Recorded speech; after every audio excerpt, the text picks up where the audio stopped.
I never thought moving into a suburban neighborhood would change my life, but it did. Just not the way I hoped. We picked this place with the wide streets and the promise of peace, hoping to give my daughter, Mia, a fresh start. She's smart, kind, and braver than I ever was at her age. But what set her apart here was something she couldn't change. Her beautiful caramel brown skin. At first, it was just stares, then cold shoulders. I told myself it was nothing, just neighbors being slow to warm up. I wanted to believe that. I needed to. But the day I got the call from her school, the day they told me Mia was crying in the nurse's office with bruises on her arms, that illusion shattered. She was attacked. The voice said over the phone, low and trembling, by a woman from the HOA board. My hands shook so hard, I nearly dropped the phone. They didn't know. They didn't know who they were messing with. I used to work federal investigations. I'd seen hatred before, but never this close to my own doorstep. That was the moment I decided I wasn't just going to protect Mia. I was going to tear their rotten empire down, brick by brick. And if you've ever watched injustice rise up in a town that looks picture perfect on the outside, you'll want to hear every word. Let us know in the comments where you're watching from, and if you've ever had to stand up when no one else would. Because what happened next, nobody saw coming. The moment I pulled up to the school, Mia was sitting there, curled up on a bench outside the nurse's office, her backpack clutched tight to her chest like a shield.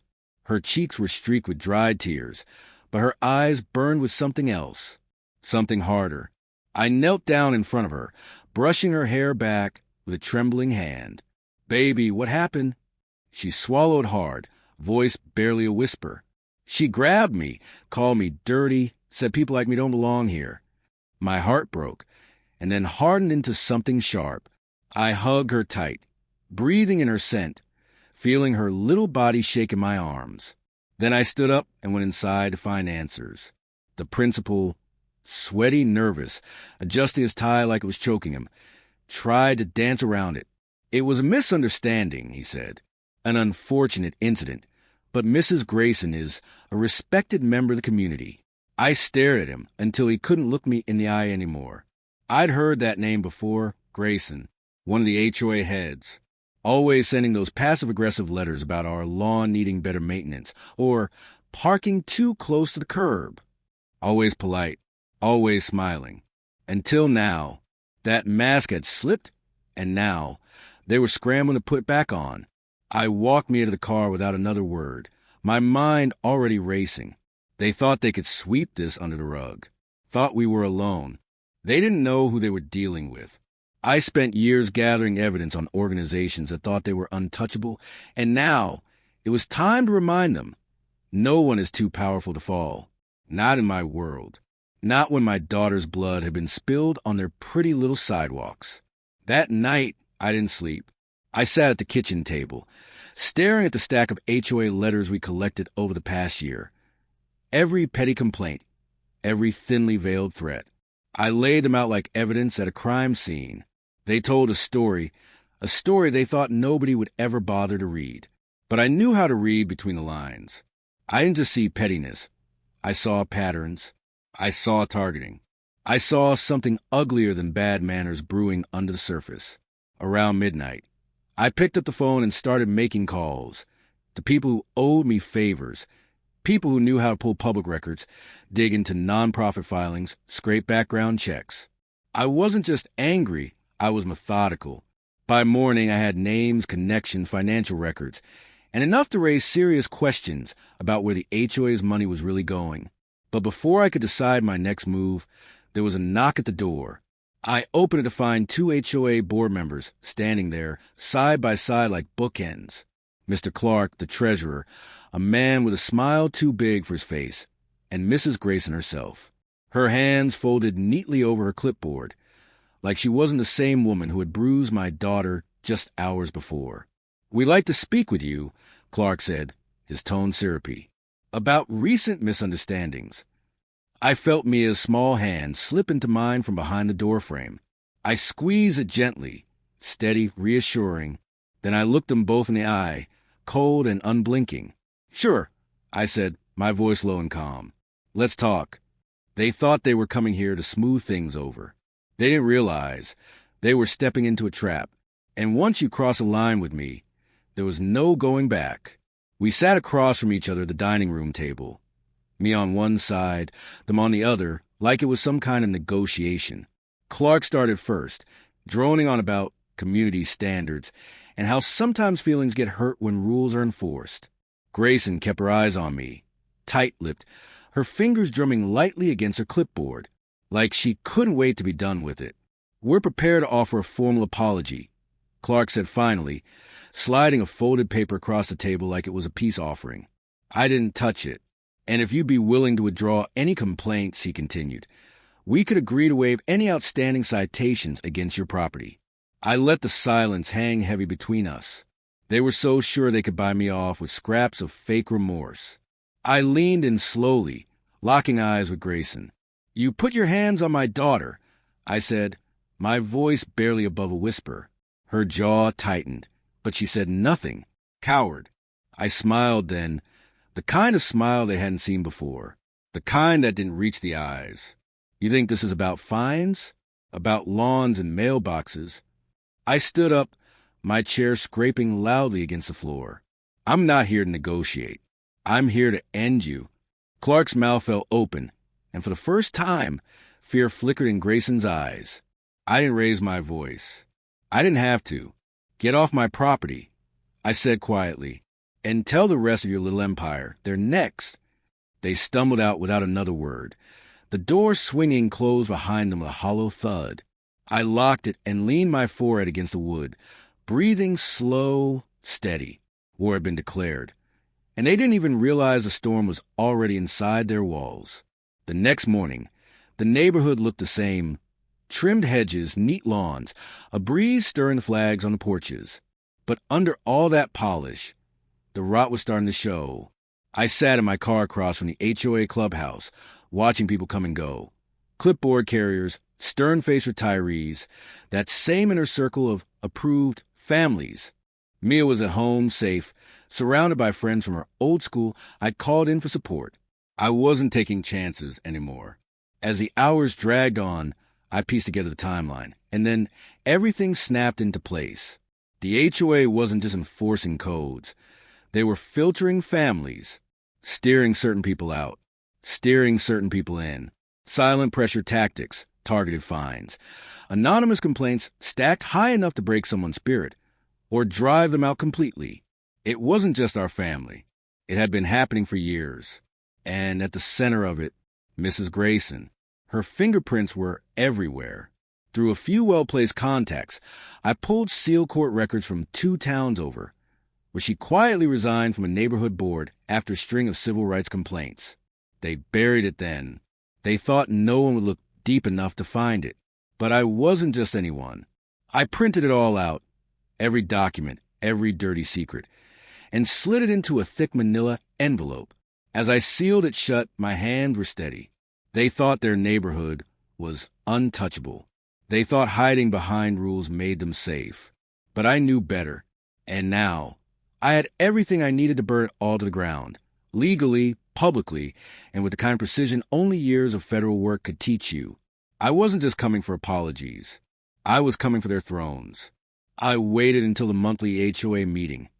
Open to all residents, a boring affair no one usually cared about. But this time, I made sure people cared. Flyers printed, emails forwarded anonymously, a little nudge here, a whisper there, that something big was about to be revealed.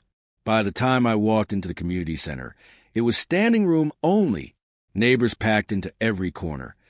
Curious eyes flicking toward me as I made my way to the front. Clark sat stiffly behind a folding table, flipping through papers he didn't seem to read. Grayson perched beside him, lips pressed into a tight line, trying to project control, but her knuckles were white around her pen. I let the board drone on about landscaping budgets and paint color approvals until they asked if anyone had new business. I stepped forward, feeling every gaze lock onto me. "I do," I said. My voice was calm, but it filled the room. I pulled the manila envelope from my jacket and placed it on the table with a soft, deliberate thud.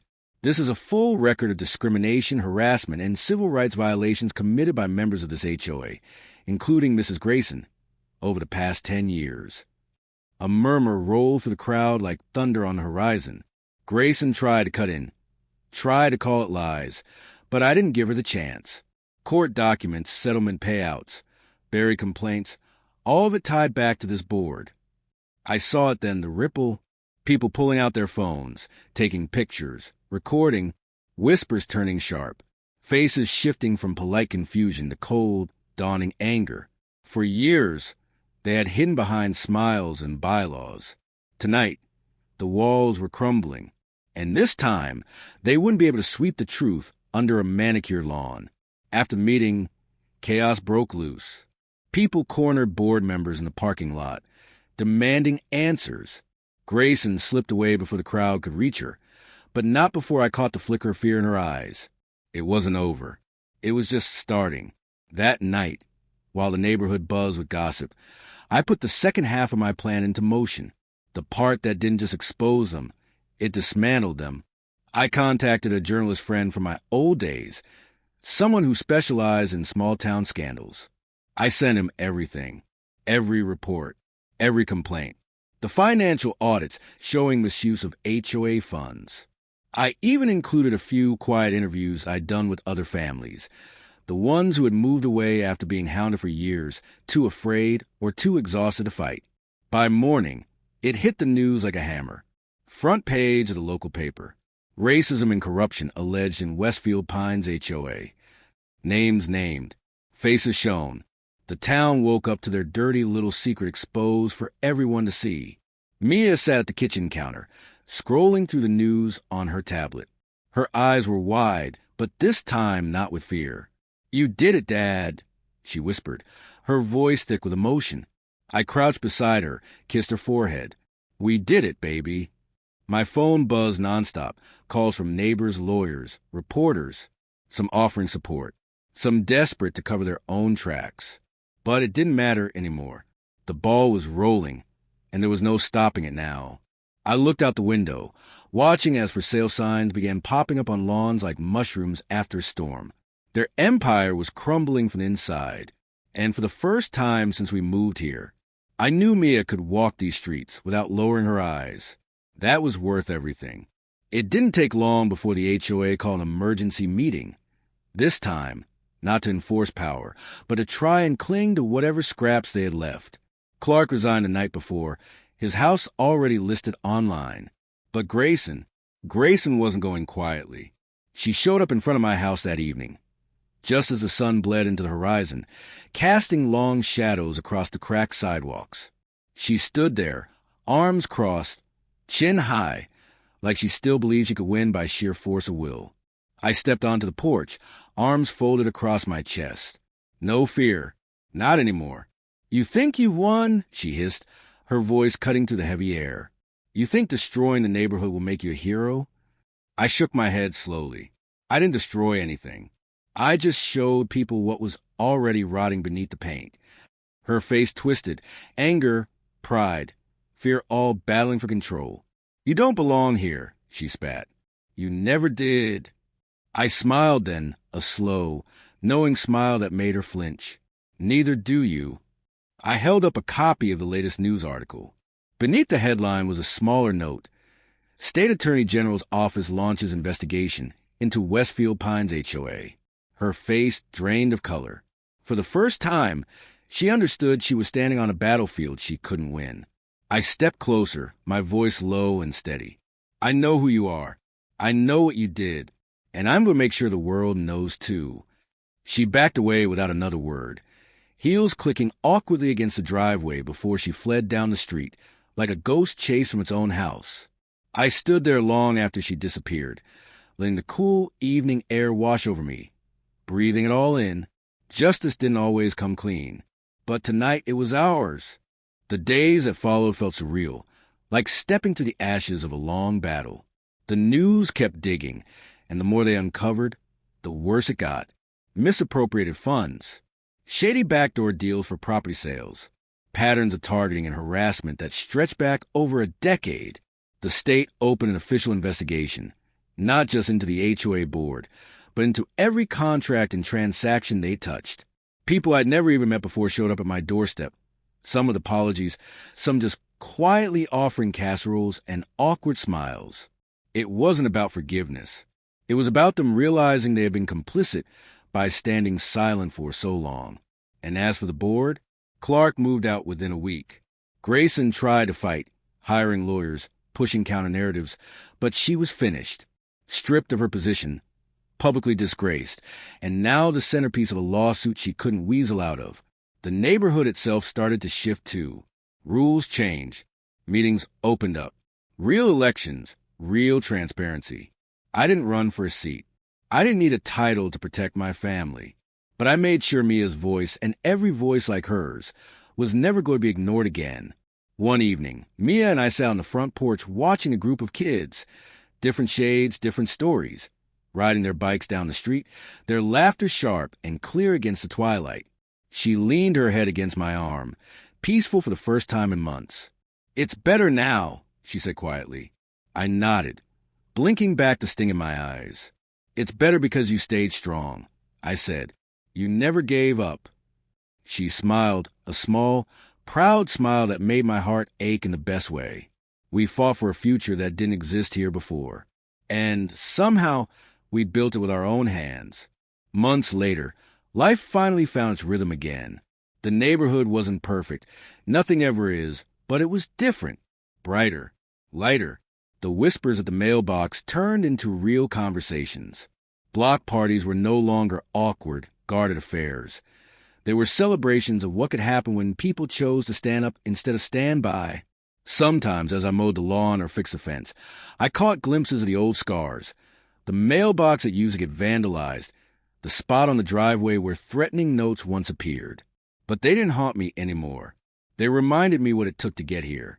One Saturday afternoon, Mia and I planted a small tree in the front yard, a red maple, its leaves bright and bold, defiantly beautiful. Neighbors came by to watch, to help, to laugh. It was more than just a tree. It was a marker, a living reminder that this home, this street, this town, belonged to every child who dared to dream beneath its branches, no matter what color their skin was. As the sun dipped low, casting golden light across the grass, Mia stood back and wiped the dirt from her hands. "It's ours now," she said softly. "Not the tree, everything. The future. The space to live without fear." I ruffled her hair, feeling the tightness in my chest loosen. "Yeah, baby," I whispered. "It always was. They just didn't know it yet." Across the street, I caught a glimpse of a new family moving in. Smiling, waving, their kids tumbling out of a minivan. Full of hope. No fear. No shame. And for the first time, I let myself believe that maybe, just maybe, we had cracked something open here that could never be closed again. We didn't just survive their empire. We buried it and planted something better in its place.